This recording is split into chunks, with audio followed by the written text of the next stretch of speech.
सैनिक भाइयों नमस्कार। आज हम लोग एक इम्पॉर्टेंट जानकारी ले लेंगे और कपिल भाई से।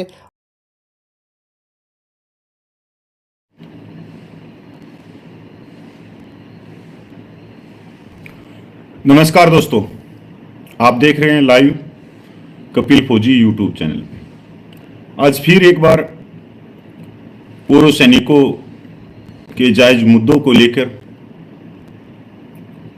और आज थोड़ा सा पूर्व सैनिकों के मुद्दे बनाम राजनीति और राजनीति भी जो विपक्ष की है, प्रतिपक्ष नेता राहुल गांधी की है।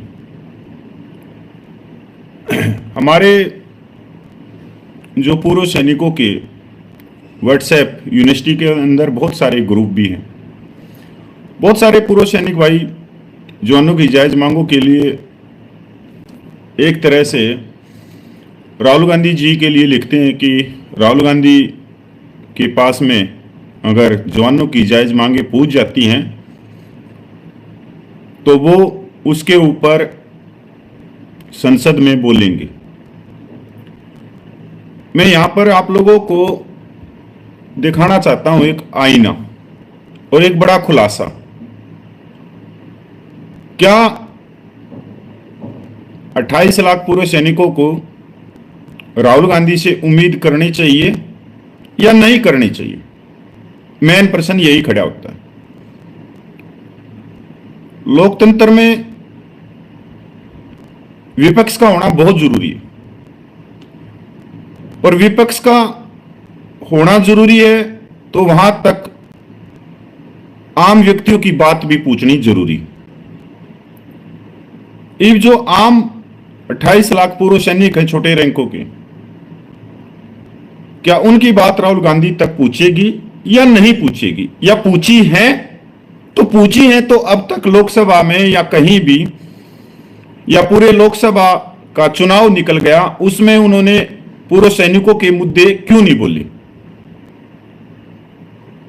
खासकर मैं बात करूं तो हरियाणा में भी उनकी रैली हुई है, पंजाब में भी उनकी रैली हुई है, हिमाचल में भी उनकी रैली हुई है और इसके अलावा भी उत्तराखंड है, राजस्थान है, उत्तर पश्चिम इलाका है, कर्नाटक है और खुद वो केरला से आते हैं। तो केरला के अंदर भी 2.5 लाख से ऊपर पूर्व सैनिक है और उनकी खुद की जो लोकसभा क्षेत्र है वायनाड और दूसरा रायबरेली, इसमें भी पूर्व सैनिकों की जो संख्या है वो बहुत ज्यादा है। आजकल राहुल गांधी जी छाए हुए हैं अग्निवीर अग्निपथ योजना को लेके। सोशल मीडिया पे जबरदस्त उनकी एक फ्रेंड फॉलोइंग चल रही है, जबरदस्त उनके वीडियो भी चल रहे हैं और करोड़ों में उनके व्यू जा भी रहे, उनको देख भी रहे। क्या जब अग्निपथ योजना 2022 में आई, क्या राहुल गांधी ने उस समय इस अग्निपथ योजना को लेकर कोई बात कही थी? अब सोशल मीडिया पे देखोगे तो जिस समय पूरे देश के नौजवान इसका विरोध कर रहे थे तो उस समय राहुल गांधी कहां चले गए थे? नानी के घर भी नहीं गए, वो यहीं पे थे। पर उस समय उन्होंने आवाज उठाई या नहीं उठाई? तो आप देखोगे सोशल मीडिया पे सर्च करने के बाद में उन्होंने कोई आवाज नहीं उठाई,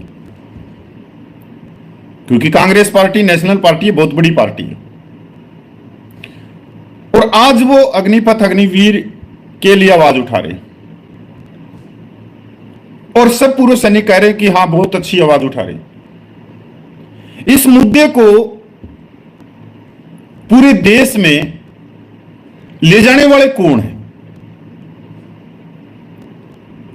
कि अग्निपथ योजना का विरोध करने वाले कौन हैं?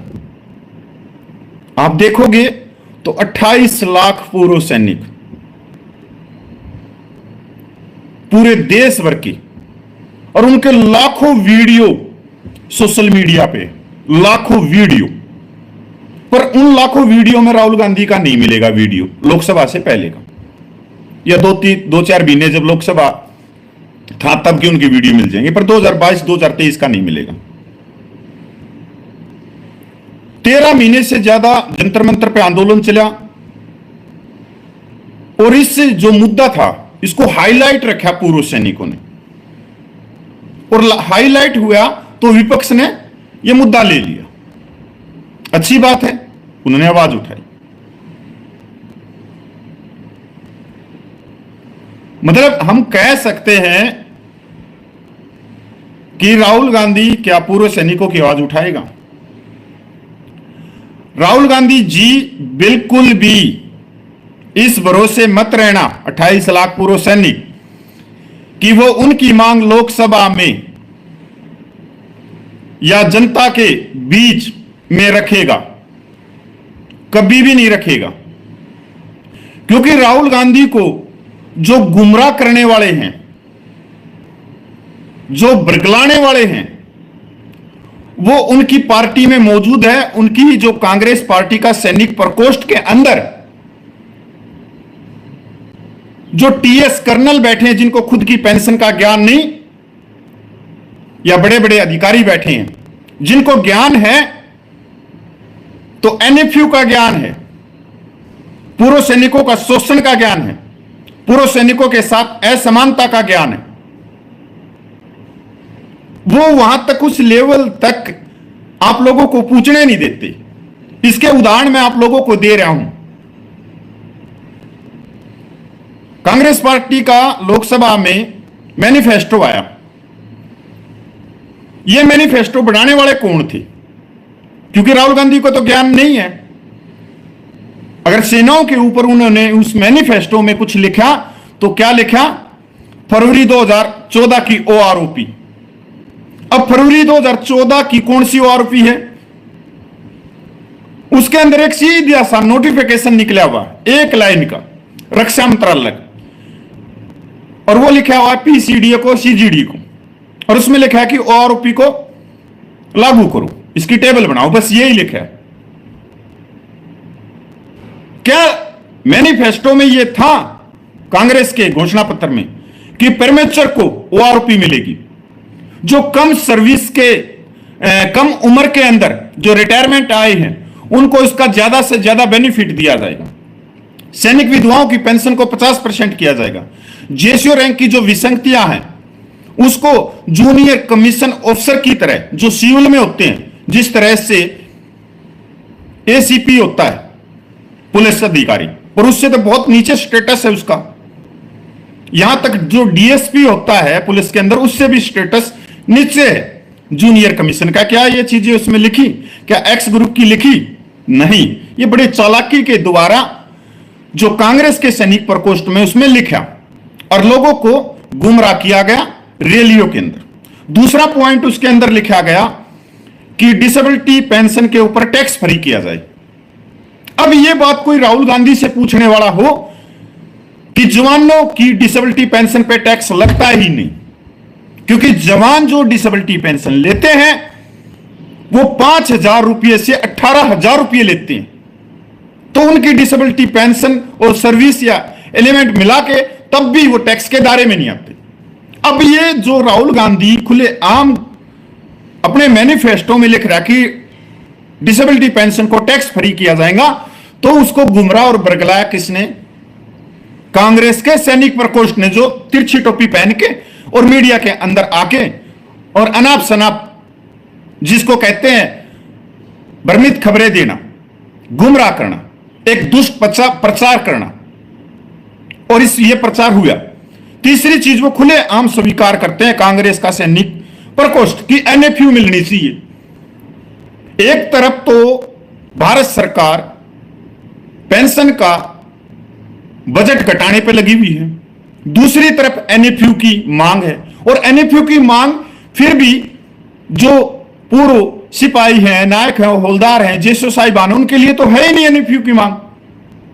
तो कांग्रेस का तो ये दिख जाता है कि कांग्रेस को जो बरगलाने वाले हैं, जो गुमराह करने वाले हैं, वो कांग्रेस का सैनिक प्रकोष्ठ है। अब आप सोचोगे क्या हमने अपनी मांग कभी राहुल गांधी तक पहुंचाई? 28 लाख पूर्व सैनिकों ने बिल्कुल पहुंचाई। पहला, जब हमारे गोरखा रेजिमेंट के बहादुर सैनिक मिले और राहुल गांधी का वीडियो बाहर आया, जो 1.5 मिनट की क्लिप आई, राहुल गांधी ने स्वीकार किया कि ओ आरोपी पे अगर किसी का हक है तो वो छोटे रैंक के सैनिकों का, क्योंकि ये हमेशा आगे रहते हैं। जब भी दुश्मन की गोलियां चलती हैं तो ये सबसे पहले अपना सीना लगाते हैं और इन्हीं के सीने को छूती हुई वो गोली बाहर निकलती। और इसके ऊपर राहुल गांधी की मैं तारीफ भी करता हूं। पर कुछ पल के बाद ऐसा क्या होता है कि राहुल गांधी इस बात को स्वीकार करने के बाद में इस बात से यू टर्न मार जाते हैं कि लोकसभा में भी वो इस बात को नहीं उठाते। और ये जो वीडियो था ये आज से 9 महीने पहले का है, पर 9 महीने के बाद उन्होंने कभी इस बात को दूसरी बार दोहराया नहीं। तो इसका क्या मतलब था? इसका सीधा मतलब था कि जो कांग्रेस सैनिक प्रकोष्ठ ने उनको घेर लिया, उनको दबा लिया कि नहीं ऐसे नहीं चलेगा, ऐसे तो पूरे उसमें चला जाएगा, भेदभाव आप बढ़ा रहे हो, ऐसा नहीं हो सकता कि आपने कह दिया कि जवानों को मिलना ही चाहिए, वो आरोपी, ये तो फिर बीजेपी सरकार सत्ता में है, बीजेपी सरकार इस चीज को पकड़ लेगी और पकड़ लेगी तो उसको पॉइंट मिल जाएगा, पॉइंट मिल जाएगा तो बीजेपी को वो इसके ऊपर जांच बिठा देगी कि 1,20,000 करोड़ रुपया देने के बाद में भी 28 लाख पूरे सैनिक कह रहे हैं कि हमारे को दिया ही नहीं, हमारे को दिया ही नहीं। तो यहां से राहुल गांधी को घेर लिया। अब उससे भी बड़ा खुलासा, सबसे बड़ा सबूत, राहुल गांधी की भारत यात्रा चल रही थी आज से कम 10-11 महीने पहले। जैसे ही राहुल गांधी की यात्रा जैसे ही राहुल गांधी की यात्रा हरियाणा में आगे आई तो हरियाणा के 9 के अंदर उनसे पूर्व सैनिक मुलाकात करते हैं। और मुलाकात करवाने वाले कौन थे? कांग्रेस सैनिक प्रकोष्ठ। और हमारे जवान जाके वहां बैठ के कांग्रेस सैनिक प्रकोष्ठ के जो अधिकारी हैं उन्होंने उनको बरगला दिया 9 के अंदर। अंबाला के अंदर फिर जो पूर्व जर्नल हैं उन्होंने बरगला दिया उनको। और वो जर्नल जिनके ऊपर आदर्श सोसाइटी के भ्रष्टाचार में उनको दोषी साबित किया हुआ, आदर्श सोसाइटी बंबई वाली में उनको रक्षा मंत्रालय की तरफ से यह कह के सजा दी गई है कि आप कोई सरकारी पद ग्रहण नहीं कर सकते, यही आपकी सजा है, उनसे मिलते हैं। पर पूर्व सैनिकों की धरती है हरियाणा, पूर्व सैनिकों से वो नहीं मिलते। 3 लाख पूर्व सैनिक हैं। जो हरियाणा की कांग्रेस है उसमें भी पूर्व मुख्यमंत्री कंजपुरा स्कूल में पढ़ा हुआ है, मिलिट्री स्कूल में।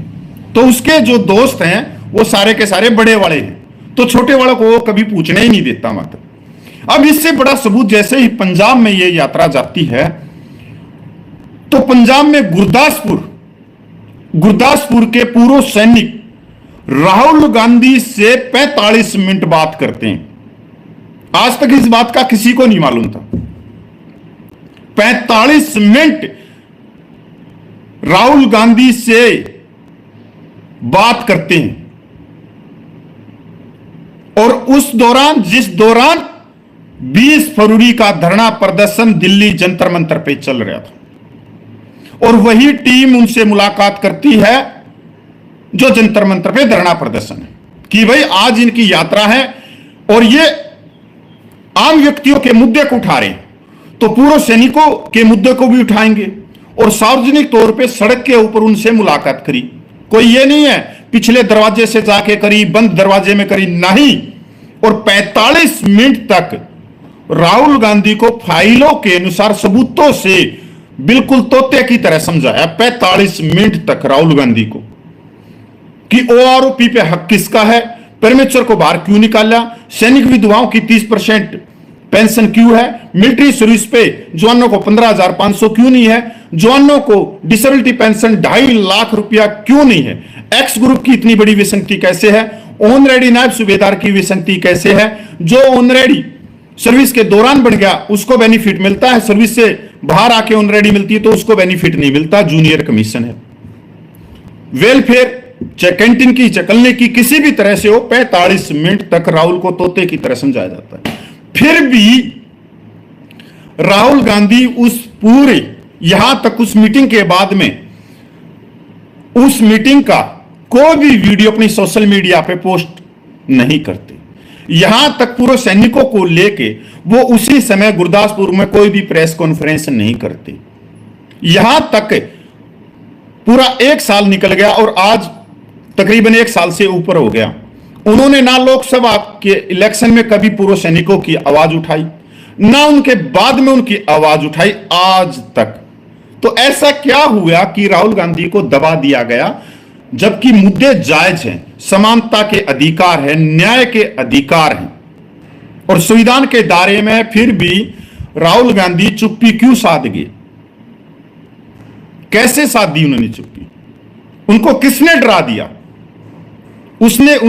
राहुल गांधी को किसने गुमराह किया? किसने बरगलाया? तो इसका एक ही जवाब है, वो जवाब है कांग्रेस पार्टी का सैनिक प्रकोष्ठ ने।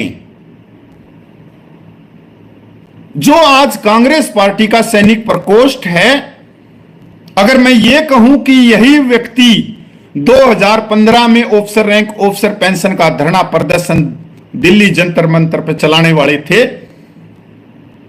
तो आप इस खबर को या मेरी जो बात है इसको झूठ मत मानना। जो पुराने व्यक्ति हैं वो सब जानते हैं कि जो धरना प्रदर्शन जंतर मंतर पर चला 2015 में, और उसके द्वारा जो जवानों का हक सरकार देने वाली थी, उस हक को खाया गया।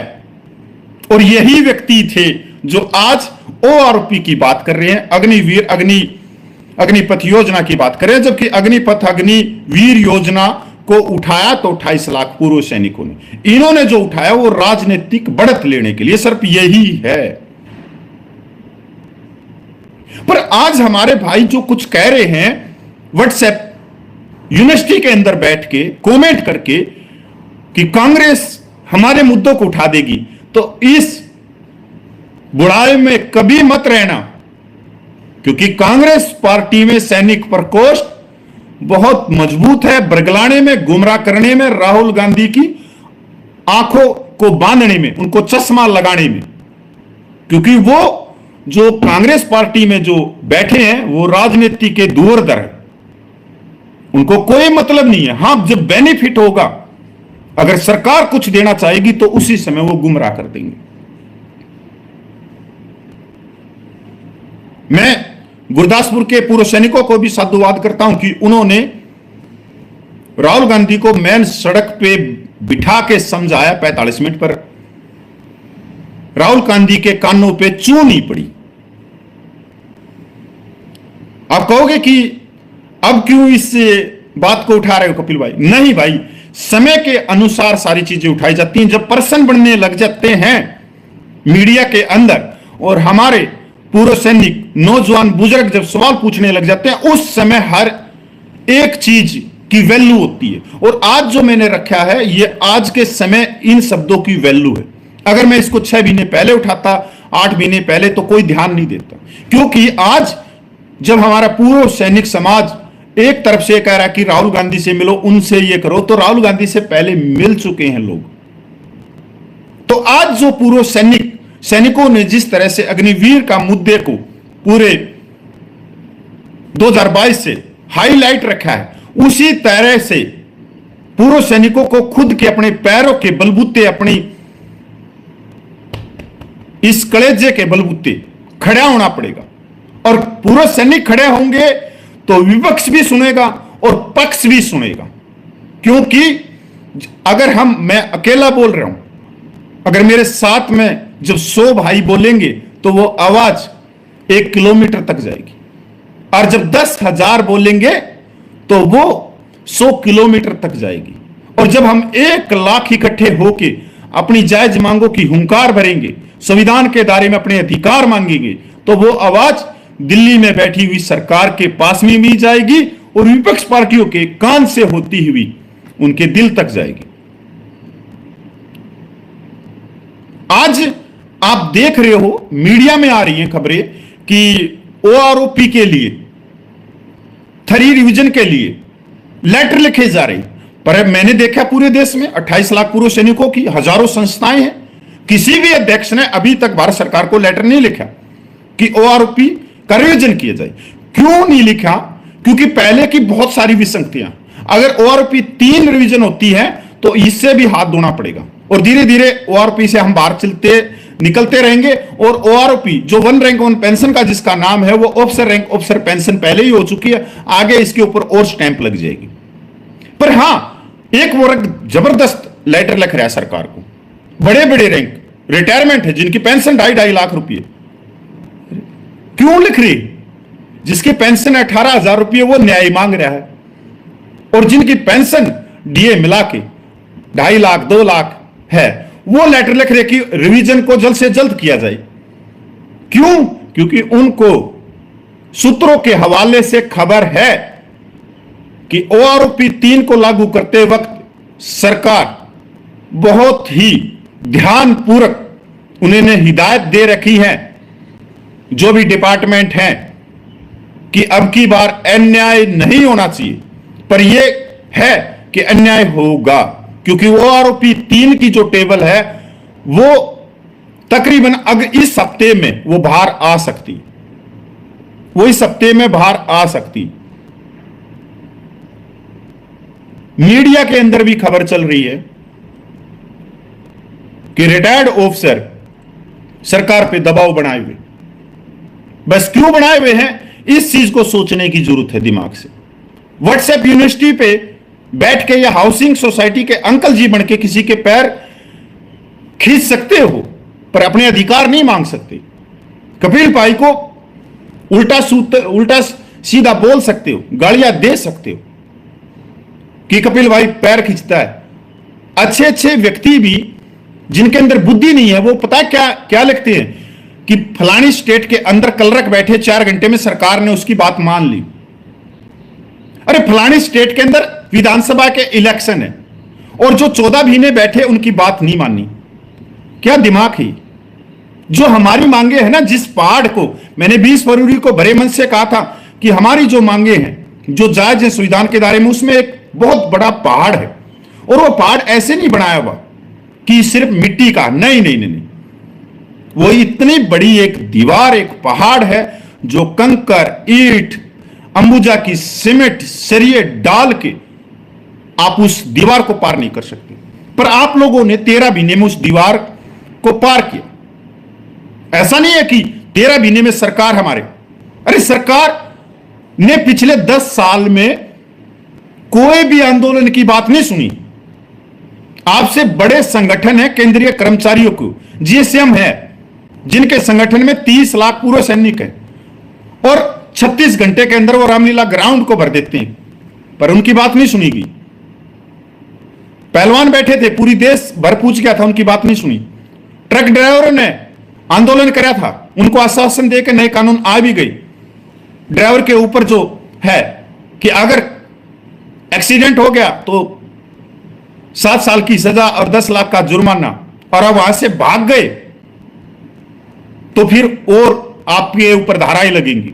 अब नहीं भागेगा, चाहे उसमें मैं भी एक ड्राइवर ही हूं, मैं अपनी गाड़ी चला रहा हूं पर्सनल, आप बाइक चला रहे हो, आप भी एक ड्राइवर हो, और नहीं भागे तो भीड़ मार देगी। बहुत सारी चीजें हैं, उनको जो आदमी आप लोगों के कभी हुए ही नहीं, कोई जंतर मंतर के ऊपर पूछा ही नहीं, वही आदमी 28 लाख पूर्व सैनिकों की मांगों को खींचता मिलेगा।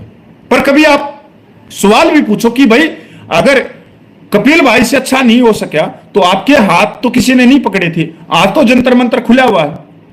आज जो संस्थाएं जो 14 महीने के आंदोलन में पैर खींच रही थी, आज क्यों नहीं जा रही वे? क्यों नहीं जा रही? मैं तो बार बार उनको हाथ जोड़ रहा हूं, हमारे से अच्छा नहीं हो सका तो बुरा हमने भी नहीं किया, और इतना अच्छा कर दिया कि इतिहास के पन्नों में आप लोगों पे आने वाली पीढ़ियां गौरव करेंगी। इतना बड़ा धरना कभी नहीं चला।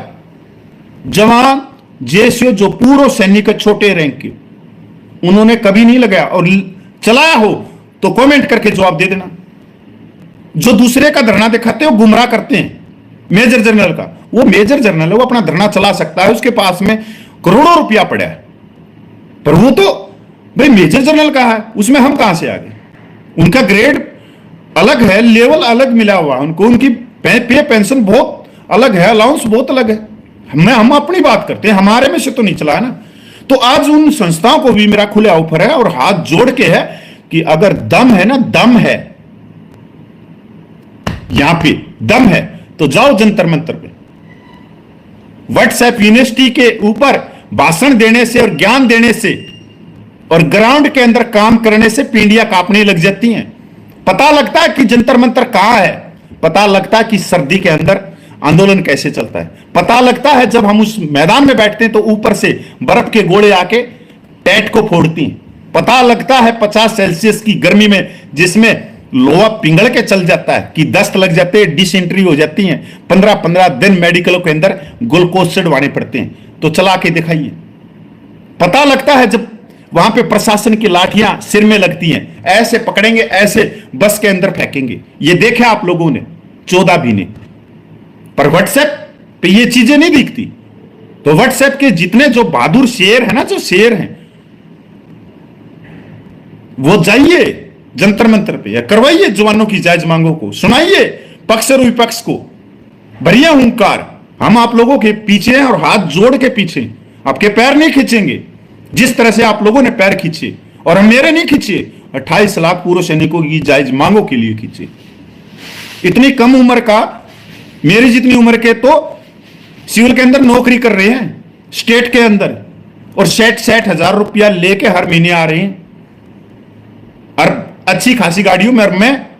मैं कोई नौकरी नहीं कर रहा, बस अपने समाज के लिए कि ये गलत चीजें, इस संविधान के लिए, इस संविधान के समानता के अधिकारों के लिए, न्याय के लिए, मानव अधिकारों के लिए लाखों क्रांतिकारियों ने गुलाम भारत में अपना बलिदान दिया है, जिसको कहेंगे स्वरत से बलिदान दिया है।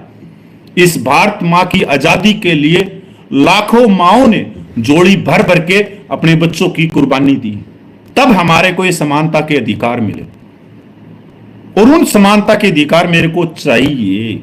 और मैं 16 साल से हूं, जब मैं सर्विस के दौरान था, आज था, मैं किसी के लिए यह संघर्ष नहीं कर रहा, मैं अपने लिए कर रहा हूं, अपनी आत्मा के लिए कर रहा हूं और आने वाली पीढ़ियों के लिए कर रहा हूं। बस कि आने वाली पीढ़ियां हमारे ऊपर सवाल ना दागे, उनकी सवालों की बैरल हमारे सामने ना हो कि किस तरह से, जिस तरह से आज हम कहते हैं कि पूरे भारतवर्ष में हजारों पूर्व सैनिकों की कमेटियां हैं और उन हजारों पूर्व सैनिकों ने सालों से अपने इलाके के अंदर, कभी वो धर्मशाला में, कभी पार्क में, कभी किसी बिल्डिंग के अंदर मीटिंग करेंगे महीने के पहले रविवार को, महीने के लास्ट रविवार को, और चाय पकौड़ा खा के और पीछे हाथ लगा के चलते रहेंगे। क्या इससे हक मिल गए हमारे को? हम पूछते हूं, मैं उनकी पीढ़ी का हूं, मैं बहुत हूं, जो बुजुर्ग है वो मेरे ताऊ समान है, दादा समान है। मैं पूछना चाहता हूं उनको कि आप लोगों ने आज तक पूर्व सैनिकों की जायज मांगों के लिए क्या किया है? यह सवाल मेरा, क्योंकि मैं आपकी, जो आपकी आने वाली पीढ़ी थी, उस पीढ़ी में से मैं निकला हूं। तो यह सवाल मेरा आप लोगों से है कि क्या करे आप लोगों ने? कोई जम्मू में बैठा है, कोई हरियाणा में बैठा है, कोई पंजाब में बैठा है, कोई बिहार में बैठा है, कोई उत्तर प्रदेश में बैठा है, कोई केरला में बैठा है, कोई असम में बैठा है, कोई उड़ीसा में बैठा है। पूरे भारतवर्ष में आपके अध्यक्ष बैठे और सिर्फ एक वर्ग के पर नहीं कहेंगे चाय पकोड़े खाने में और हमारे से पैसा लेने में, पर आज तक हमारे को अधिकार नहीं मिले। पर आने वाली पीढ़ियां, चाहे मैं हूं चाहे मेरे बुजुर्ग हैं जिन्होंने हमारे लिए कुछ नहीं किया, पर आने वाली पीढ़ियां हम दोनों पे ही गर्व करेंगे। मेरी पिछली पीढ़ी, जो मेरी दादा, ताऊ, काका की जो मेरी पीढ़ी है, और एक हमारी पीढ़ी, आने वाली पीढ़ियां जो हमारे बच्चे होंगे, वो हम दोनों पे ही गर्व करेंगे कि ठीक है, कोई बात नहीं, मांगे नहीं हुई तो पूरी नहीं हुई, पर डट के संघर्ष करा, डट के हुंकार भरी, ना लाठियां खाने से डरे, ना टूटने से डरे, ना बिकने से डरे, हां हुंकार भरी। और मंच, माइक और नेतृत्व छीनना है, भीख में नहीं लिया हमने, छीनना है। और किन से छीनना है, ये आप लोगों को गर्व होना चाहिए। ये बताने की बात नहीं है कि मैं बार बार ये बताऊं, ये गर्व होना चाहिए आप लोगों को अपने आप पे।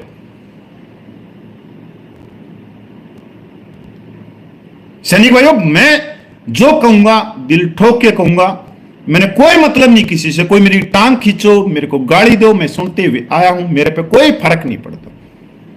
पर लाखों करोड़ों मेरे पे आशीर्वाद। मैं कभी कभी किसी को पैसे मांगता दिखा हूं कि मेरे को 10 रुपया दे दो, 5 रुपया दे दो, मेरा काम नहीं चल रहा, अभी मैं भीख मांग रहा हूं? मैंने तो नहीं की। जो गलत होगा, चाहे कोई हो, चाहे मेरी खुद की कमेटी का हो, चाहे बाहर का हो, जो जवानों के कंधे से राजनीतिक करने चलेगा, उसको उजागर मेरा करना मेरा धर्म है, मेरा कर्तव्य है, मेरी नैतिकता, और मैंने करे। चाहे वो गोल टोपी वाला था, चाहे वो कोट टाई वाले यूट्यूबर हैं जिन्होंने अपना धंधा बना लिया पूर्व सैनिकों को गुमराह करने का, बरगलाने का। सालों से देख रहा हूं, मेरे कमेंट करके जवाब देना, क्या आप लोगों को आज तक 1 रुपये का बेनिफिट हुआ है उनके वीडियो देखते हुए? बताइए कमेंट करके। पर हां, अगर मैं अपनी आवाज उठा रहा हूं तो आवाज मैं अपने संविधान के दायरे में और अपने हकों की जायज मांगों की आवाज उठा रहा हूं, और वो जायज मांगे। ठीक, आप लोगों को मेरे वीडियो से या मेरी बोलने से 1 रुपये का फायदा नहीं हुआ, पर अगर हम देखें तो आज आपको करोड़ों रुपये का फायदा हुआ। कश्मीर से लेकर कन्याकुमारी तक आपके अंदर जागरूकता आई, अपने अधिकारों का जोश आया है।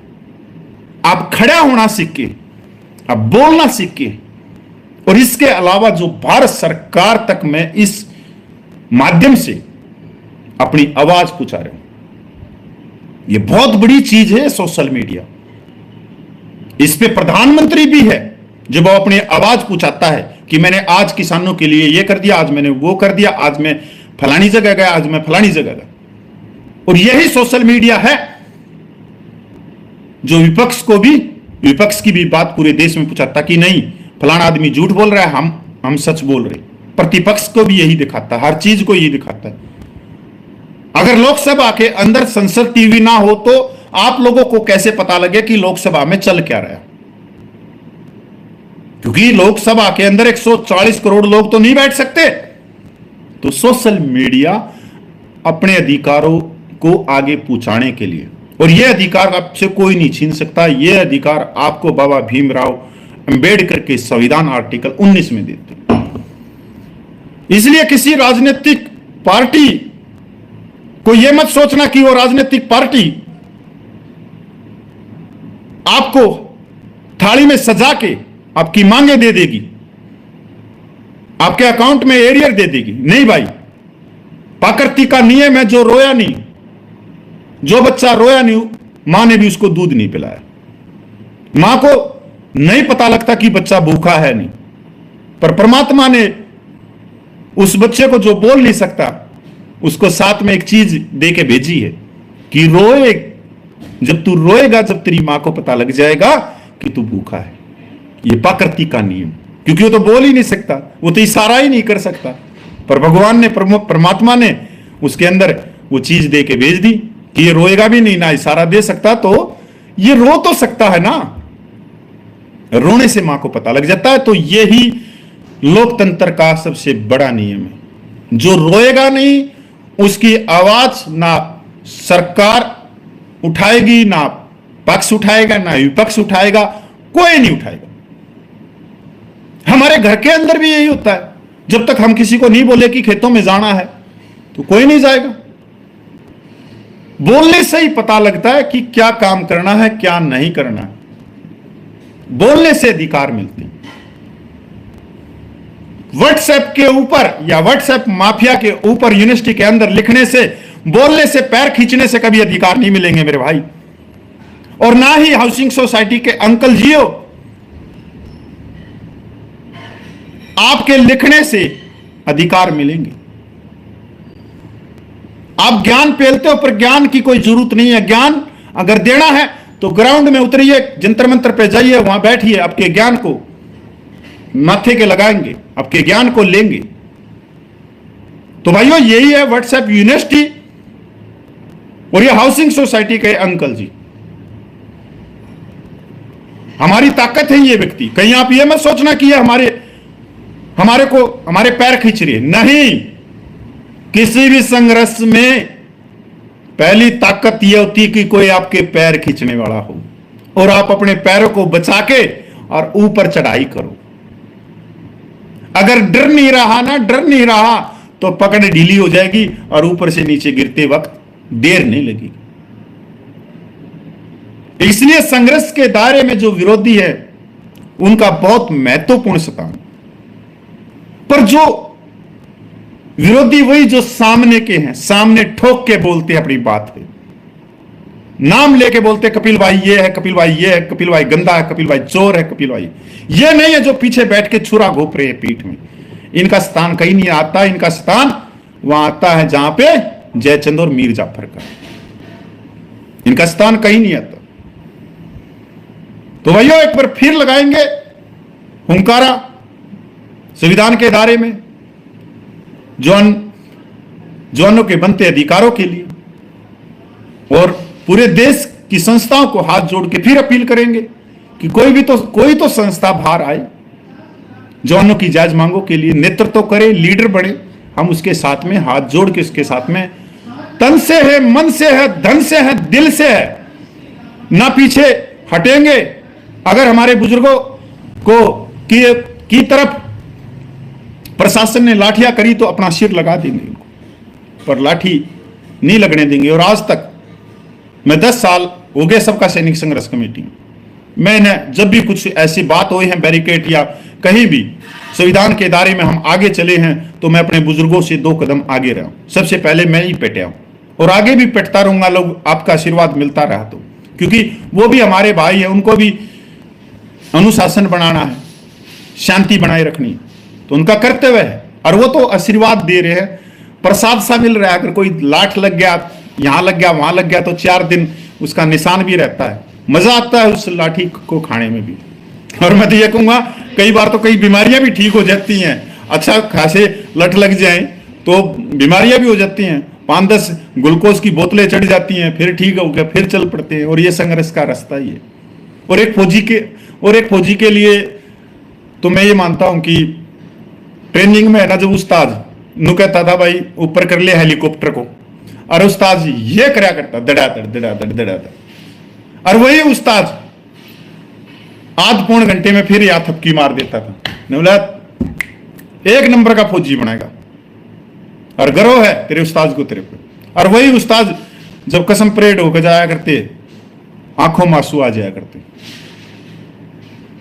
देखो वो गुरु है हमारे, और उसका काम है कि हमारे को इतना मजबूत कर दे कि वो हेलीकॉप्टर पे मार के 15-15, 20-20, 30-30 लाल कर देता था।